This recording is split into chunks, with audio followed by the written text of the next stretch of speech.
पुण्यात आज ठाकरे गटाचा शिवसंकल्प मेळावा पार पडणार आहे आणि पुण्यातील गणेश कला क्रीडा सभागृहात हा मेळावा आज पार पडणार आहे। उद्धव ठाकरे यांच्या प्रमुख उपस्थितीत स्वतः उद्धव ठाकरे या मेळाव्याला मार्गदर्शन करणार आहेत आणि आपण पाहू शकतो या मेळाव्याची तयारी पूर्ण झालेली आहे। शिवसेनेतले जे शहर आणि जिल्ह्यातील पदाधिकारी आहेत ते आजच्या या मेळाव्याला उपस्थित असणार आहेत आणि विधानसभा निवडणुकीच्या तोंडावर शिवसेनेचा उद्धव ठाकरे गटाचा हा मेळावा आज पुण्यात पार पडतोय। नेमकं उद्धव ठाकरे काय बोलतील याकडे राज्याचं लक्ष लागून आहे। सचिन अहिर आता आपल्या सोबत आहेत। सचिनजी काय सांगणार, आजचा हा मेळावा पार पडतोय विधानसभा निवडणुकीच्या अगदी तोंडावरती, काय नेमकं या सगळ्या मेळाव्याच्या माध्यमातून मार्गदर्शन करू? खूप दिवसापासून अपेक्षित होते आणि विशेषतः या जिल्ह्यामध्ये ज्यावेळी आपण सरकार स्थापन झालं एका वेगळ्या परिस्थितीत, त्यातून जी पडझड करण्याचा प्रयत्न या पक्षाला झालं, अशा असताना पण देखील एक फिनिक्ससारखी भरारी घेऊन ज्या पद्धतीने आदरणीय पक्षप्रमुख उद्धवजींनी नेतृत्व देण्याचं काम राज्याला नाही तर देशाला करण्याचं काम केलं। ओएसिस फर्टिलिटीच्या तज्ज्ञांनी IVF उपचार पद्धतीद्वारे 1 लाखांहून अधिक जोडप्यांना मातृत्व प्राप्तीचा आनंद दिला आहे।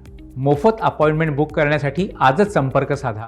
या जिल्ह्यामध्ये त्यांनी यावं, प्रमुख पदाधिकारी कार्यकर्त्यांना मार्गदर्शन करावं ही मनोमन इच्छा होती आणि उत्साहाचं वातावरण आज म्हणूनच आमच्या सर्वांच्यामध्ये आणि योगायोगाने विधानसभेच्या निवडणुका देखील होऊ घातलेल्या आहेत। तर आम्हाला आत्मविश्वास आहे की एक शक्ती आजच्या या मेळाव्याच्या माध्यमातून निश्चितपणे आम्हाला मिळेल।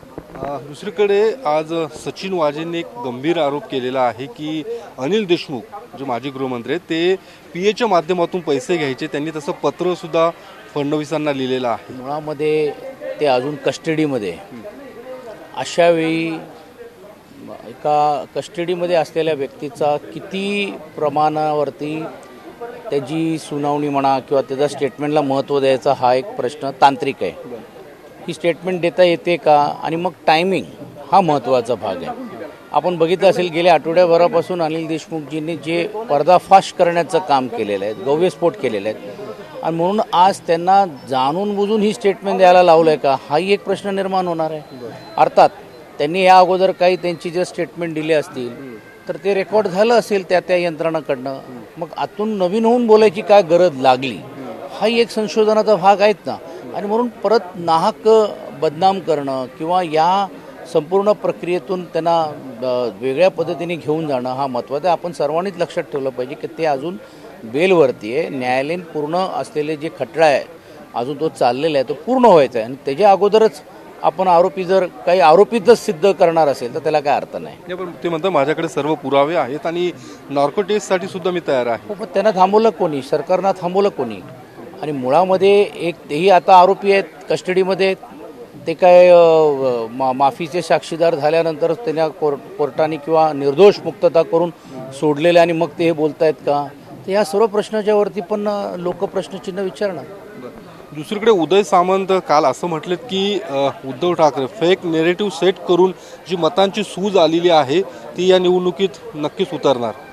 ज्यांनी नरेटिव्हच बदलण्याचं काम केलेलं आहे त्यांनी नरेटिव्हची भाषा आमच्यासाठी करू नये। त्यांनी मुळामध्येच हे बघायला पाहिजे की त्यांचं नरेटिव्ह काय ठरलेलं आहे हे त्यांनी पहिला वैयक्तिक मनापासून सांगावं। त्या जिल्ह्यामध्ये आपण पाहिलं असेल की नेरेटिव्ह ठरले कोण ठरवत नसतात, ती परिस्थिती अनुसार ठरत असते। आता बेरोजगारी आहे, ही काय नेरेटिव्ह आहे का? ही आहे, ती आहे वस्तुस्थिती आहे। संविधान हे काय नेरेटिव्ह काय विरोधकांनी आणलं होतं का? आम्हाला 400 पार आम्हाला करायचं आहे, हे नेरेटिव्ह देण्याचं काम कोणी केलेलं आहे आणि त्याला प्रत्युत्तर विरोधी पक्ष म्हणून आम्हाला देणं ही स्वाभाविकच आहे। तर नेरेटिव्ह ठरवले जात नाही आहे। फेक नेरेटिव्ह असतील किंवा असेल तर त्यांनी खंडन करायला काय त्यांना कोणी थांबवलं नाही आहे। पण आज वस्तुस्थिती अशी आहे की लाडका बहीण लाडका भाऊ करून ज्या पद्धतीने लोकांना आमिष दाखवण्याचं काम करतायत, त्यातून पण लोक हे महाराष्ट्रातली जनता आहे, जसं लोकसभेला त्यांनी त्याचा निर्णय दिला आहे ते विधानसभेला पण ते दिल्याशिवाय राहणार नाही। दुसरीकडे निवडणूक आयोगावरती जी काही टीका उद्धव ठाकरेंनी केली होती त्या संदर्भातला जो अहवाल आहे तो सादर केला गेला आहे अशी माहिती मिळते आणि या आठवड्यात कदाचित त्या संदर्भातला निर्णय होण्याची शक्यता आहे। येऊ द्या ना, जे निर्णय असेल। अद्यापी आम्हाला नोटीस घेऊन आमची बाजू ऐकली गेली नाही आहे। नॅचरल प्रिन्सिपल जस्टिसच्या माध्यमातून एकतर्फी तर निर्णय होणार नाही आहे आणि त्यावेळी ज्यावेळी कसं असेल तर त्याला कायदेशीर लढाई आम्ही देऊ। आणि आजही आमचं सर्वोच्च न्यायालय किंवा न्यायालयांवरती आमचा विश्वास गेलेला नाही आहे. त्याहीकडे जर धाव घ्यायची आली तर आम्ही घेऊ. राजकारणात कुणी कुणाला संपवण्याची भाषा करू नये, त्याच्यासाठी मनगटात जोर लागतो असं एकनाथ शिंदे म्हणतायत. ज्यावेळी उद्धव ठाकरेंनी देवेंद्र फडणवीसांवरती जी 2 दिवसांपूर्वी टीका केली होती त्याला प्रत्युत्तर म्हणून एकनाथ शिंदे असं ते लोकसभेमध्ये पाहायला मिळालेलं आहे. आज लोकसभेमध्ये आमची किती संख्या आली त्यापेक्षा महाविकास आघाडीची किती संख्या आली, आणि ते मनगटात जे काय ताकद आणि शक्ती आहे ते त्यांनी दाखवलेलं, आणि आगामी विधानसभेमध्ये पण आम्ही दाखवल्याशिवाय राहणार नाही. विधानसभेचं नेमकं काय असेल, काय साधारणतः तुमचं नेमकं अनालिसिस काय की या सगळ्या याच्यामध्ये पुणे जिल्हा शहर काय? प्राथमिक बैठक आमची या निमित्ताने झालेली आहे. आमची तर इच्छा खूप काही जरी असली तरी देखील जे आमचे विभागीय संपर्क नेते आहेत त्यांच्याबरोबर सविस्तर चर्चा झाली. कुठची सीट घ्यायची नाही घ्यायची, का घ्यायची, त्यातला आपल्याला संभाव्य उमेदवार आपल्याकडे आहे की नाही, या सर्वांच्या बाबतीत साधक बाधक चर्चा झालेली आहे. आणि या जिल्ह्यामध्ये पण आम्ही चांगलं परफॉर्मन्स आम्ही करू शकतो, कारण लोकसभेमध्ये जे दोन्ही लोकसभा जे निवडून देण्यामध्ये सिंहाचा वाटा जर कोणाचा असेल तो शिवसैनिकाचा, शिवसेनेच्या मतदारांचा आहे. आणि परत त्याची परतफेड आगामी विधानसभेला निश्चितपणे आम्हाला मिळेल अशी अपेक्षा आहे. किती जागांचाच तुम्ही दावा करता साधारणतः राज्यभरातल्या जर एकूण विचार? ही चर्चा आमची अंतर्गत झालेली आहे. प्रत्येक लोकसभेमध्ये मी वैयक्तिक जी अपेक्षा व्यक्त केली की किमान 2 जागा जर आपल्याला मिळाली तर पूर्ण युनिट काम करेल प्रत्येक लोकसभेत. हो, प्रत्येक लोकसभा न्यायामध्ये काही भागांमध्ये असंही असू शकतात ते विद्यमान आमदार आहेत, त्याच्याबद्दल काय करायचं. विद्वान आमदार असेल तर आपल्याला दुसऱ्या जागा ज्या आहेत त्या कशा आपल्याला मिळवून घेता येईल का. मग उद्या समजा या जिल्ह्यातून जर कुठेतरी पुढे पाठी होत असेल तर ते दुसऱ्या जिल्ह्यात त्याची परतफेड होणार आहेत का, या सर्व गोष्टीची चर्चा होणार आहे. धन्यवाद. तर सचिन अहिर होते, त्या सगळ्या मेळाव्याची तयारीची पाहणी ते करतायत आणि साधारणतः 11 वाजताच्या सुमारास या मेळाव्याला सुरुवात होणार.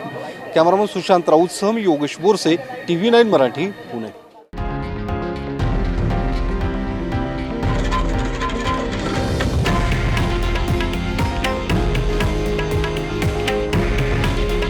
हे आहे देशातील नंबर 1 न्यूज नेटवर्क आणि आपण पाहत आहात TV9 मराठी. काळजी तुमची, हित महाराष्ट्राचं.